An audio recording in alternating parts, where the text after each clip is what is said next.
वो आखिरी शाम एक छोटे से गांव में एक पुराना होटल था जो कई सालों से बंद पड़ा था। कहा जाता था कि वहां एक भूत या आत्मा रहती है जो रात को दिखाई देती है। लोगों का मानना था कि जो भी उस होटल में रुकता है वह कभी वापस नहीं आता। नीरज, एक युवा लेखक जो रहस्यमय कहानियों में दिलचस्पी रखता था, उस होटल के बारे में सुनकर उत्सुक हो गया। उसने फैसला किया कि वह वहां जाएगा और इस रहस्य को सुलझाएगा। उसने अपने दोस्त अंकित को भी साथ चलने के लिए मनाया। रात को वे दोनों होटल पहुंचे। होटल का माहौल बेहद डरावना था। दीवारों पर जाले लटके हुए थे और हवा में एक अजीब सी सनसनाहट थी। नीरज और अंकित ने टॉर्च जलाई और अंदर घुसे। वे कमरों में घूमते रहे लेकिन कुछ भी अजीब नहीं दिखा। तभी अचानक उन्हें एक कमरे से आवाज सुनाई दी। वे धीरे धीरे उस कमरे की तरफ बढ़े और जैसे ही दरवाजा खोला, उन्होंने देखा कि एक औरत वहां बैठी हुई है। वह औरत सफेद साड़ी पहने हुई थी और उसके चेहरे पर दुख था।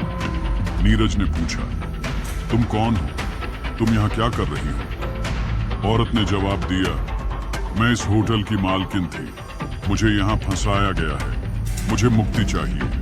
अंकित डर गया, लेकिन नीरज ने हिम्मत जुटाई और पूछा, तुम्हें मुक्ति कैसे मिल सकती है?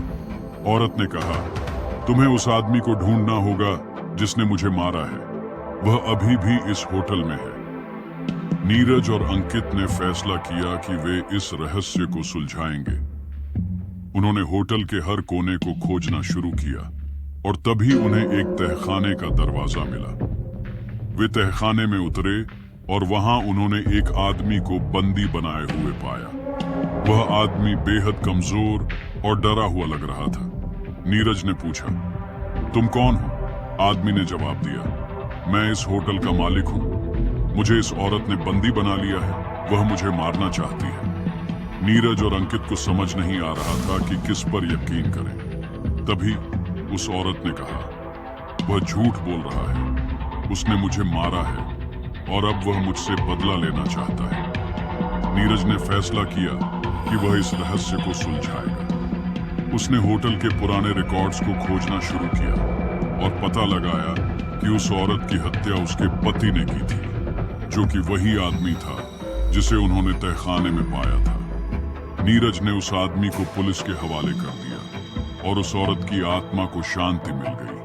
होटल को ध्वस्त कर दिया गया और वहां एक नया पार्क बनाया गया। लेकिन अगले दिन जब नीरज और अंकित उस पार्क में घूमने गए तो उन्होंने देखा कि वह औरत फिर से वहां खड़ी है और उसके चेहरे पर एक अजीब सी मुस्कान थी। उसने कहा, तुमने मुझे मुक्ति दिलाई, लेकिन अब मैं तुम्हारी दुनिया में आ गई हूं। नीरज और अंकित ने देखा कि उनके आसपास का माहौल बदलने लगा है और वे खुद को एक अलग ही दुनिया में पाते हैं। वह औरत गायब हो गई और उन्हें एहसास हुआ कि वे अब उसी दुनिया में फंस गए हैं जहां वह औरत रहती थी।